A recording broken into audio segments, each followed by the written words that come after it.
Então, irmãos, bom dia, mais uma vez, domingo, última semana do mês de abril. Pelo que me parece, estamos começando a sair da nossa total quarentena, né?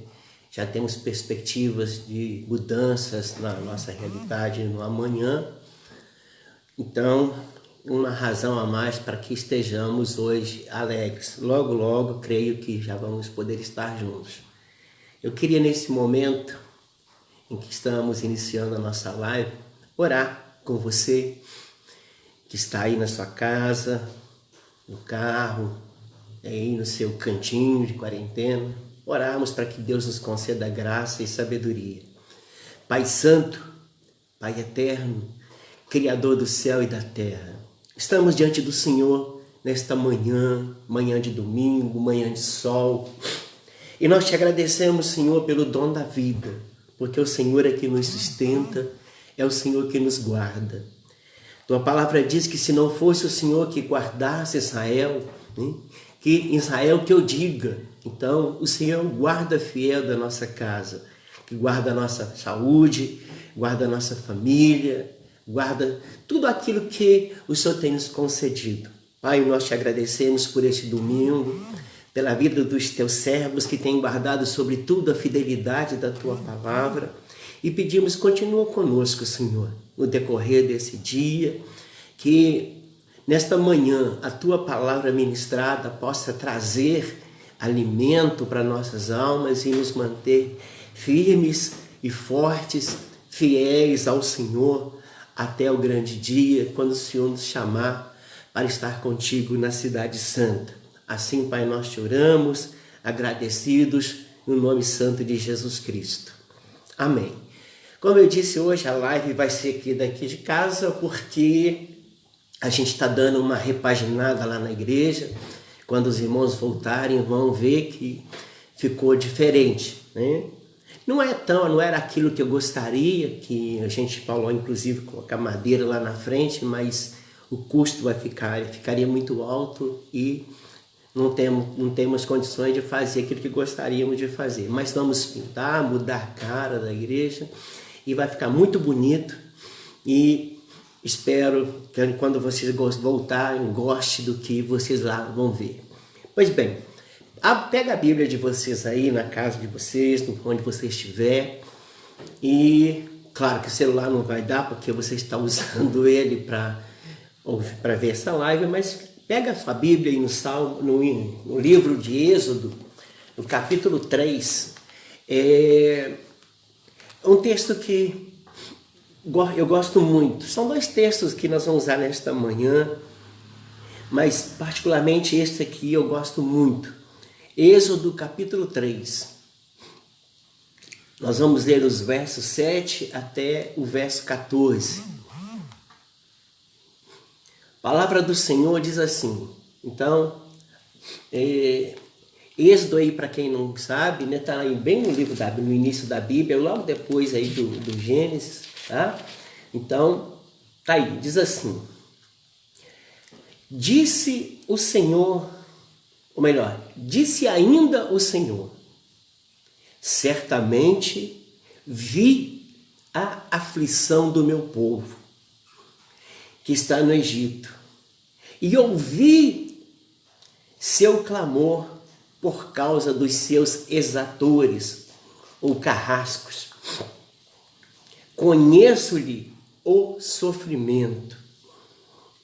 Por isso desci a fim de livrá-lo da mão dos egípcios e para fazê-lo subir daquela terra a uma terra boa e ampla, terra que mana leite e mel. Lugar do cananeu, do Eteu, do Amorreu, do Ferezeu, do Eveu, do Jebuseu. Pois o clamor dos filhos de Israel, observe, pois o clamor dos filhos de Israel, verso 9, chegou até mim. E também veio a opressão Também vejo a opressão com que os egípcios estão oprimindo. Vem agora e eu te enviarei a Faraó, para que tires o meu povo, os filhos de Israel, do Egito. Então disse Moisés a Deus: quem sou eu para ir a Faraó e tirar do Egito os filhos de Israel?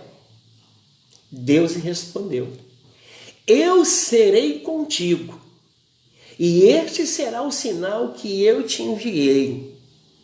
Depois de haveres tirado o povo do Egito, servireis a Deus nesse monte. Disse Moisés a Deus: eis que, quando eu vier os filhos de Israel e lhes disser: o Deus dos vossos pais me enviou a vós outro, e eles me perguntarem: qual é o seu nome? Que lhes direi? Verso 14 diz assim: disse Deus a Moisés: eu sou o que sou. Disse mais: assim dirás aos filhos de Israel: eu sou, me enviou a vós outros. Aleluia. Esse texto nós temos alguns verbos que vão marcar a mensagem. Primeiro, certamente Deus viu a aflição. Então o primeiro verbo é vir. Segundo, ouvir o clamor. Terceiro, conheço. E depois o quarto, desci. Então, vi, ouvi, conheço e desci. E o verso 14, a palavra final do nosso Deus, quando ele disse: eu sou o que sou. São palavras que vão marcar a nossa mensagem desta manhã. E aí eu queria que você mantivesse a Bíblia do teu lado. E agora lá no capítulo 8 do Evangelho de João, Jesus vai dizer alguma coisa quando ele é interrogado pelos discípulos. Vamos ver lá o que diz o capítulo 8 do Evangelho de João. Abra aí sua Bíblia no capítulo 8 do Evangelho de João. Evangelho de João, verso 58. Jesus está sendo interpelado e ele vai dar uma resposta inconfundível para os fariseus. Verso 56. Abraão, vosso pai, se alegrou por ver o meu dia, viu e regozijou. Perguntaram-lhe os judeus: ainda não tens 50 anos e viste Abraão? Verso 58, Jesus responde: em verdade vos digo, antes que Abraão existisse, eu sou. E então pegaram pedras para atirarem neles, mas Jesus se ocultou e saiu do templo. Verso 58, os judeus estão questionando Jesus, quem ele é. E ele fala para ele: mas você não tem nem 50 anos e você é antes de Abraão? E ele responde: antes que Abraão existisse, eu sou. E isso é muito importante para nós nesta manhã, porque eu quero dizer para vocês que Jesus ele é suficiente para as nossas vidas. Nesse tempo de aflição, nesse tempo de incerteza, repito, ele é suficiente. Quem tem Jesus tem tudo. Quem tem Jesus não precisa de mais nada. Quem tem Jesus tem a vida plena no Senhor. E isso é muito importante. Mas para a gente dar sequência, salmista Davi, no Salmo 34, um salmo também que nós conhecemos bem, muito lido, muito repetido, verso 19 vai dizer que muitas são as aflições dos justos. Ah, irmãos, e como são as aflições? Quantas aflições nós temos? Quantas aflições passamos? É uma aflição atrás de outra. Quando a gente pensa que as coisas estão acalmando, tudo vai ficar normal, quando a gente pensa que a gente vai ter paz, lá vem de novo aflições, lá vem de novo aflições, lá vem de novo incerteza, uma atrás da outra, e que o Senhor tenha misericórdia. Então o salmista diz assim: muitas são as aflições do justo. E aí, irmãos, não é muito difícil, não é preciso muito para a gente descobrir isso. Basta a gente olhar a nossa volta, a nossa casa, nosso dia a dia. Hein? Nós temos tantas aflições, tantas coisas que nos tiram a paz. Semana passada eu fiquei feliz porque alguém mandou para mim uma mensagem dizendo que depois de ter ouvido o meu sermão, ela deitou e dormiu a noite inteira, colocou o celular do lado, ouviu o sermão e ela disse: pastor, se eu soubesse que eu ia dormir tão bem depois de ouvir a tua palavra, eu teria ouvido ela na segunda-feira, mas ela só foi dormir na quarta-feira, porque ela pegou e resolveu ouvir a mensagem que foi pregada domingo passado. Então ela dormiu, graças a Deus, bendito seja o Senhor, que nos assiste, que nos ajuda, que nos protege, que nos guarda. Mas então, amados, seja o que for, o Senhor, Ele é suficiente para suprir as nossas necessidades. E a partir desse entendimento, quero lembrar, né? O Senhor é o mesmo, irmãos. O Senhor é o mesmo. O mesmo Deus que estava lá no início, criando todas as coisas juntos com o Pai. O mesmo Jesus que estava com o Pai na criação. É o mesmo Jesus que começa o Novo Testamento dizendo que no princípio era o Verbo. Ele é o mesmo ontem, Ele é hoje e será por eternidade. Isso nos dá a garantia, a certeza de que nós podemos descansar em paz, apesar das adversidades. A gente pode descansar no Senhor. Nesse tempo, irmãos, temos aqui em casa experimentado o favor gostoso de Deus. No momento mais adverso da nossa vida, o Senhor tem trazido bênção na nossa casa, tem suprido a nossa necessidade. Quando a gente olha para um lado e não vê nenhuma esperança, lá vem o Senhor com o seu suprimento. Então, eu quero agradecer o Senhor por essa bondade imensa. E aí eu quero lembrar rapidamente, não vou falar sobre o Salmo 139, mas lembrar que o Salmo 139, quando ministrei para os irmãos 2 semanas seguidas, falamos que o Senhor é onisciente, onipresente, onipotente. E aí, esse Deus que é onisciente, que conhece todas as coisas, aleluia. Ele começa aqui o texto que nós lemos nesta manhã, no verso 7 do capítulo 3 de Êxodo. A primeira palavra que nós encontramos aqui é dizer que ele conhece o sofrimento do seu povo. O Senhor conhece o sofrimento. Irmãos, Salmo 103 diz que o Senhor conhece a nossa estrutura. E isso nos dá um alívio imenso. Imagina que você é pai, você é mãe, e você olha para o teu filho. Você sabe se ele está bem, se ele não está. Você olha para a tua criança e você sabe o que ela precisa. E você prepara, nós pais, preparamos todas as manhãs, saímos todas as manhãs para buscar sustento, porque a gente sabe o que nossos filhos precisam. Nós sabemos o que a nossa casa precisa e a gente vai à luta, a gente vai buscar isso todas as manhãs. Agora imagina você, filho do eterno Deus de Israel, aleluia, que sabe todas as coisas. Imagina você que é filho daquele que é dono da prata e do ouro. Ele conhece. Ele não tem que sair para buscar. Ele é dono de tudo. Tudo está nas suas mãos. E aí ele olha e diz para o seu povo Israel no Egito: eu conheço o seu sofrimento. Eu conheço a sua necessidade. Eu sei o que você está passando.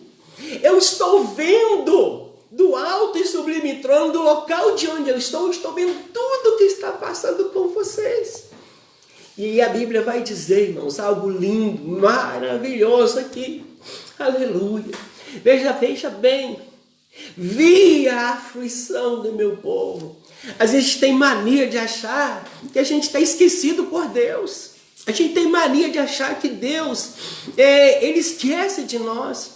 Como às vezes os nossos amigos afastam. Às vezes quando nossos familiares afastam. A gente, da mesma forma como que ele fala, nós temos mania de achar que Deus nos abandonou. Que Deus se afasta de nós.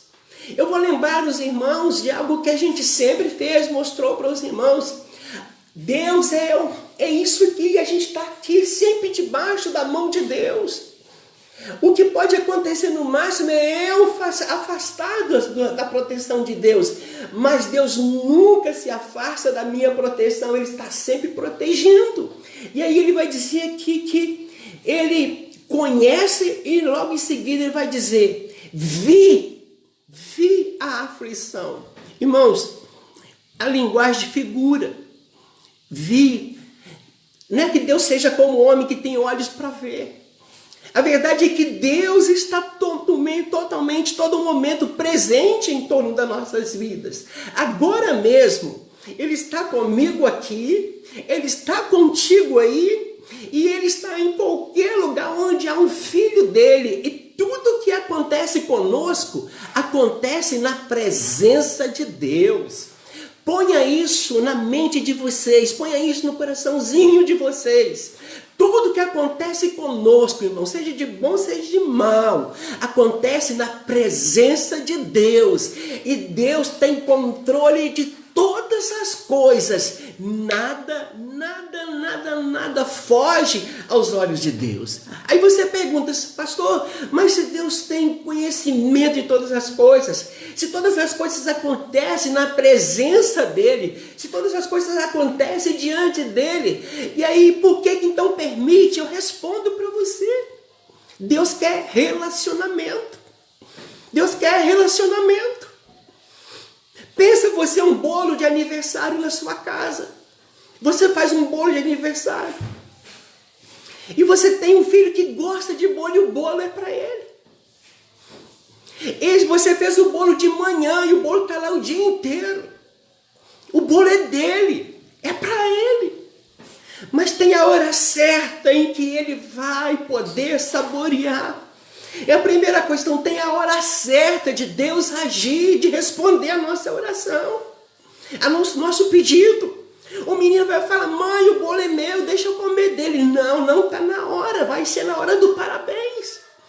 Essa é uma maneira de você entender. Outra forma de você entender é que Deus, Ele permite as coisas acontecerem.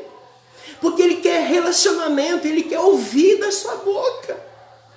Ele quer ouvir o seu pedido, Ele quer ouvir o seu clamor. E aí a Bíblia vai dizer que Ele certamente viu a aflição do seu povo. Ele estava vendo, irmãos. Foram 430 anos de Israel no Egito. 430 anos, não são 430 dias, não são 430 minutos, são 430 anos. Mas quando esse povo lembrou que havia um Deus nos céus, quando esse povo lembrou que havia um Deus acima dos deuses do Egito, quando esse povo lembrou-se que havia um Deus que prometeu para eles uma terra de que pudesse viver ali, estabelecer como nação, quando esse povo se lembrou disso, eles começaram a clamar.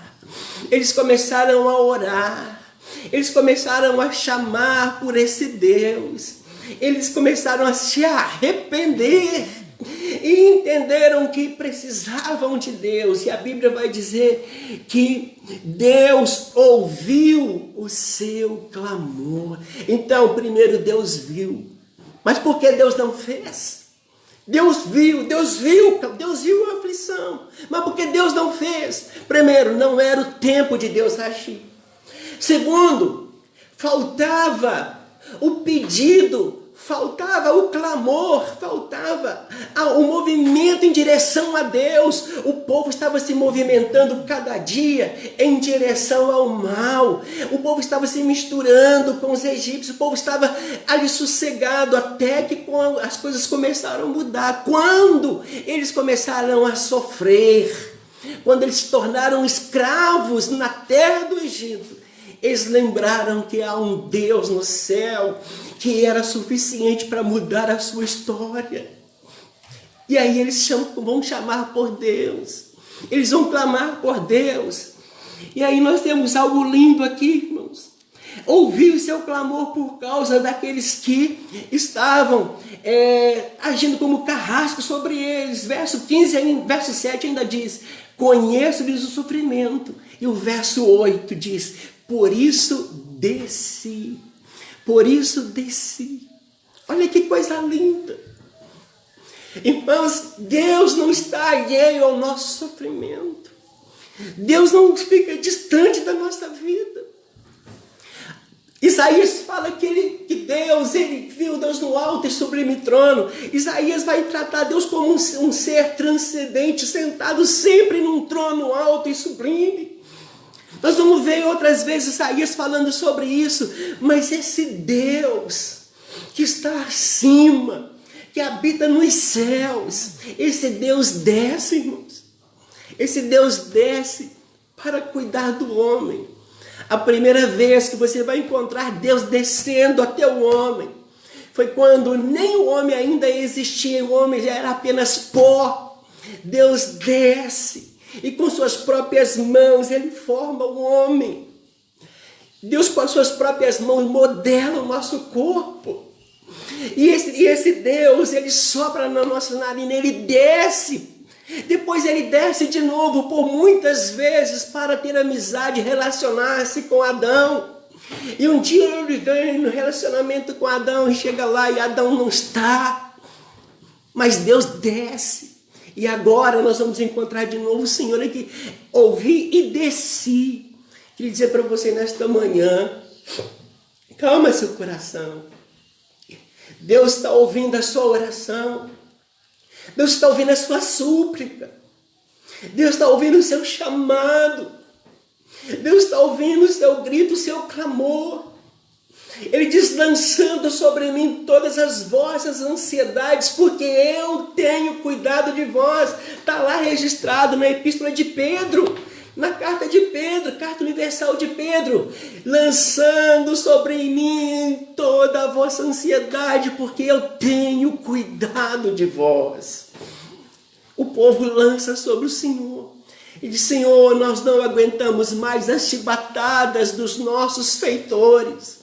Não estamos mais aguentando fazer tijolos. Não aguentamos mais construir o Egito. Não aguentamos mais trabalhar para Faraó. Vem socorro da nossa vida. E a Bíblia diz que Deus desce em socorro deles. Eu quero dizer para você que hoje Deus também desce em socorro da nossa vida. Deus desce para nos ajudar, Deus desce para nos suportar, Deus desce para nos fortalecer. Deus jamais abandona o seu povo. Deus jamais abandona a oração de um servo seu, de um coração contrito. Deus jamais abandona. Você vai ler isso no Salmo 27. Você vai ler isso em outros salmos, mas o que mais toca o meu coração, o texto de Isaías 49:15 é revelador. Isaías 49:15 é revelador, irmãos. Aleluia, diz lá: acaso pode uma mãe que amamenta esquecer o seu filho? É uma pergunta. Deus pergunta: pode uma mãe esquecer? E eu já disse isso para vocês diversas vezes. Uma mãe que amamenta não esquece o seu filho. A natureza não permite que ela esqueça.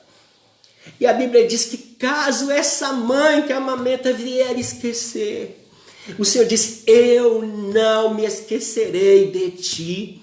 O Senhor não esquece das nossas vidas, irmãos. Não há um instante da nossa vida que só o Senhor esqueceu de mim. Não, Deus não esqueceu de você. Deus está esperando você lembrar-se dele.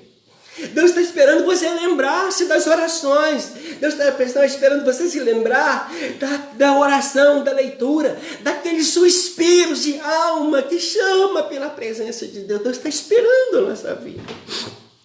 E aí quando você suspira, sua alma suspira, o Senhor diz, eu estou aqui. E por quê, irmãos? Porque Ele nos ama. Deus não esquece os seus filhos. A Bíblia vai dizer que o nosso nome está gravado na palma das mãos do nosso Deus, como se Deus tivesse mão, como nós temos. A Bíblia diz que lá na palma da mão do Senhor está gravado os nossos nomes.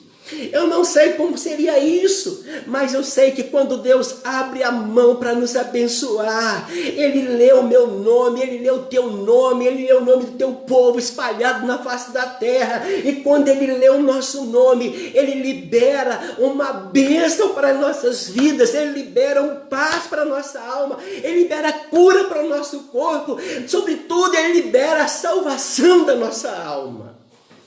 E a gente não pode esquecer isso. Salmo 33, versos 18 e 19, Salmo 33, versos 18 e 19 diz assim: os olhos do Senhor estão sobre os que o temem. E aqui o Senhor faz uma distinção. Os olhos do Senhor estão sobre os que os temem. E isso é muito importante, essa distinção. Sobre os que esperam na sua misericórdia, para livrar-lhes a alma da morte, e no tempo da fome, conservar-lhe a vida. Irmãos, olha que coisa mais linda. Como eu disse nessa manhã, uma palavra de conforto, de ânimo, uma palavra de fé. Os olhos do Senhor estão sobre os que o temem, sobre os que esperam na sua misericórdia. Eu e você esperamos todas as manhãs na misericórdia do Senhor. A palavra diz que são as misericórdias do Senhor a causa de nós não sermos consumidos. Vou repetir, são as misericórdias do Senhor a causa de nós não sermos consumidos. O profeta vai dizer, porque o Senhor não muda, é por isso que o Senhor não nos consome. Não há variação de mudança no Senhor. Então a misericórdia do Senhor nos sustenta. E Ele diz para livrar a nossa alma da morte. E no tempo da fome, conservar-lhes em vida. Isso aqui, irmãos, é um alento para a nossa alma. É um alento para a minha alma, é um alento para a sua alma. Saber que há um Deus no céu que nos sustenta, que nos ajuda, que nos fortalece, que nos guarda. E aí, eu quero ir um pouquinho mais à frente na nossa conversa essa manhã. A carta de João, primeira carta de João, no capítulo 4, no verso 16. Primeira carta de João, capítulo 4, verso 16, e diz assim: e nós conhecemos e cremos no amor que Deus nos tem. Olha que coisa linda, irmãos. E nós conhecemos e nós cremos no amor que Deus nos tem. Foi isso que levou Israel a orar no Egito. Foi isso que levou Israel a clamar no Egito. Ele sabia que apesar dos milhares de deuses do Egito, havia um Deus diferenciado e que amava aquele povo e que tinha uma promessa sobre eles. E eles começaram a clamar. Então João diz aqui, e nós conhecemos e cremos no amor que Deus nos tem. Quero dizer para você nesta manhã que me acompanha, Deus te ama. E Ele não simplesmente te ama porque Ele te ama. Ele te ama porque, João diz, Deus é amor. E se Deus é amor, não tem como Ele não nos amar. Ele nos ama independentemente de qualquer coisa. O amor de Deus transcende, irmãos, a compreensão humana. Nós conhecemos e cremos no amor que Deus nos tem, porque Deus é amor. E quem está em amor, está em Deus e Deus nele. Olha que coisa linda. É por esse amor que Deus nos sustenta. É por esse amor que Deus nos ajuda. E é por causa desse amor que Deus desceu para livrar o seu povo. E nesta manhã eu quero dizer para você, é por causa desse amor que Deus desce para nos livrar. E aí literalmente a Bíblia vai dizer no livro de Gálatas, na plenitude do tempo, nascido de mulher, Jesus veio. No capítulo 1 de João, no verso 14, e nós vimos a glória do unigênito do Pai, aleluia. E Filipenses dizendo, Deus igual a Deus, não usurpou ser igual a Deus, mas esvaziou de si mesmo e veio e morreu e foi obediente até a morte de cruz. Quer dizer para você, meu irmão, aleluia, calma seu coração, descansa no Senhor, alegre-se com Cristo, sorria, louve, cante, glorifique, porque Deus desceu para nos ajudar nas nossas aflições. Capítulo 3 do Evangelho de João, verso 16, porque Deus amou o mundo de tal maneira, de maneira inexplicável, de maneira imensurável, que Ele nos deu seu Filho unigênito, aleluia, para que nós crêssemos nele e fôssemos salvos por Ele. Assim aconteceu no Egito, Deus salvou o teu povo, Deus tirou o povo da escravidão, Deus tirou o povo do sofrimento, Deus livrou eles da morte, e nesta manhã eu digo para você que o Deus de Israel desceu até nós, caminhou no nosso meio, curou cegos, deu vista aos cegos, deu ouvido, deu voz àqueles que eram mudos, fez ouvir os surdos, fez caminhar os coxos, levantou os mortos do defunto, e hoje Ele desceu e está pronto para nos ajudar nas nossas necessidades. Não há nada que Deus não faça por aqueles que o amam. Não há nada que Deus não faça para aqueles a quem Ele ama. Aleluia. O Deus de Israel desceu. O Cristo de Israel desceu. Veio para os que eram seus, os seus não recebeu, mas todos quanto recebeu, deu-lhes o poder de serem feitos filhos de Deus. Se você e eu, se nós o recebemos, descansa, porque o Senhor já providenciou a nossa salvação. A Bíblia vai mais além, diz que esse Jesus tomou sobre si as nossas dores e as nossas enfermidades, e pelas suas pisaduras fomos sarados, aleluia. É isso, irmãos. Deus desceu lá no Egito e livrou o seu povo com sinais poderosos para que ninguém pensasse que foi pela mão de homem, com sinais miraculosos para que ninguém pudesse pensar que foi o homem que fez. E nesse tempo Deus também desceu até nós na pessoa do seu Filho para nos ajudar, para nos suportar, para nos abençoar, para nos livrar da mão do inimigo, para fortalecer e nos trazer esperança de vida. Descer, irmãos, aqui equivale a se igualar. Deus desceu, está aí a equivalência. Deus se igualou até um homem. Deus se igualou conosco. Jesus se igualou a mim e a você. Ele se tornou homem como eu e você, para que Ele pudesse compreender a nossa necessidade, compreender o nosso sentimento, compreender a nossa alma, compreender a nossa dor. Ele se igualou a nós, aleluia. Isso que a Bíblia está dizendo. Ele desceu, Ele se igualou a nós, para que a nossa vida pudesse ser libertada. A palavra do Senhor diz lá no livro de Isaías 57:15: habito no alto e santo lugar, mas também habito com o contrito e abatido de espírito. Olha que coisa linda, irmãos. Olha que coisa mais linda. Habito no alto e santo lugar, mas também habito com o contrito e abatido de espírito, para vivificar o espírito dos abatidos e vivificar o coração dos contritos. É isso que o Senhor está fazendo conosco nesta manhã. É isso que o Senhor está fazendo conosco nesta manhã. Ele veio até nós. Ele desceu até nós.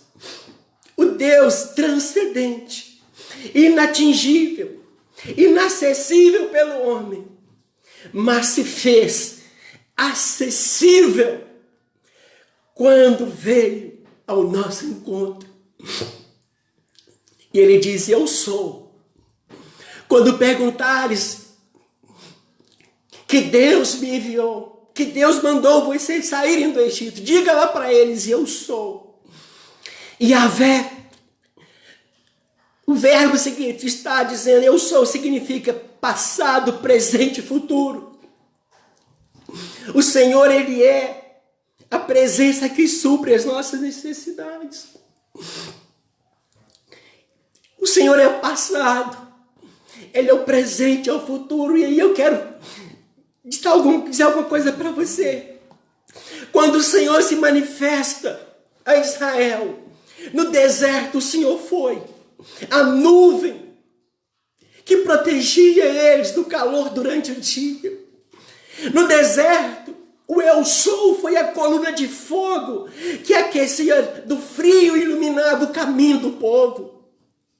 No deserto, o Eu Sou foi o vento que abriu o mar, o madeiro que transformou água amarga em água doce, a rocha que jorrou água, a mão que derrotou os inimigos, os sapatos e as vestes que não se acabaram. Eu sou, foi suficiente em todo momento para a vida de Israel. Lá no deserto, quando Agar foi mandada embora da casa de Sara, ele foi a fonte que jorrou para a vida. Ele foi a esperança que garantiu àquela mulher uma descendência de 12 príncipes. E o Senhor continua sendo a nossa fonte de vida, o nosso socorro bem presente na angústia, o nosso motivo de canção. Ele é o motivo da nossa canção, Ele é o motivo da nossa adoração, Ele é o motivo do nosso louvor, aleluia. O Senhor, Ele é a nossa cura, o nosso alívio, o nosso bálsamo, advogado, médico, carpinteiro. Ele é o sacerdote, Ele é o rei, o intercessor. Ele é tudo quanto nós precisamos. E a canção disse: quem tem Jesus tem tudo, quem não tem, não tem nada. Esta manhã eu quero encerrar esta fala dizendo para você: o Senhor te conhece, Ele sabe do seu sofrimento, Ele não está inerte. Está tudo preparado, meu irmão, já está tudo preparado. Ele só quer ouvir o seu clamor, Ele só quer ouvir o seu chamado: Senhor, desce em socorro da minha vida. E Ele virá em socorro da sua vida. Ele já veio, morreu na cruz, ressuscitou, mas enviou o Espírito Santo como intercessor, o nosso consolador. E o seu Espírito Santo está aqui conosco, nos consolando a cada manhã. Portanto, coloque a sua vida na mão do Senhor. Coloque os seus caminhos na mão do Senhor. Chama por Ele, clama por Ele, e Ele sempre virá em seu socorro. Deus não despreza um coração contrito e quebrantado. O Senhor Jesus, Ele é tudo para mim. Há um hino da harpa cristã, do cantor cristão, que diz: o Senhor é tudo para mim. Que o Senhor nos ajude, que o Senhor nos abençoe, que o Senhor nos dê um domingo maravilhoso, um domingo abençoado e uma semana abençoada. Que o Senhor continue fortalecendo a vida de vocês e que esta palavra possa trazer vida aos vossos corações. Que o Senhor vos abençoe. Tenha um excelente dia. Domingo que vem, espero que nós possamos, talvez, quem sabe, se lá o templo já estiver pronto, a gente ter lá o nosso templo, não sei como será, mas eu creio que será com umas 30 pessoas, por enquanto não sei. De qualquer forma, até o próximo domingo, que o Senhor vos abençoe e vos guarde. Quero orar por você nesse momento. Pai Santo, obrigado por esta manhã. Obrigado por esses irmãos que estão comigo, Senhor, nesta live. Por aqueles que vão ouvi-la durante o dia, Senhor, durante a semana. Ora, Senhor, para que haja alegria no coração dos teus filhos. Senhor, que tu possa vir com tuas mãos, com tua destra justa, santa e fiel, Senhor, e assistir os teus filhos nas suas necessidades, nas suas dores, nas suas aflições, trazendo paz ao coração dos homens, curando os enfermos, Senhor, e nos dando sempre a esperança. Pai eterno, que assim o Senhor possa abençoar também os teus filhos, que generosamente tem abençoado a tua casa. Que o pão de cada dia dos teus filhos possam se multiplicar a 30, a 60 e a 100 por um. Pai eterno, abençoe, portanto, o teu povo espalhado na face da terra, hoje e sempre. Amém e amém. Deus os abençoe. Até domingo, às 10 da manhã, se nada mudar. Beijo no coração de vocês. Fiquem na paz. Amém.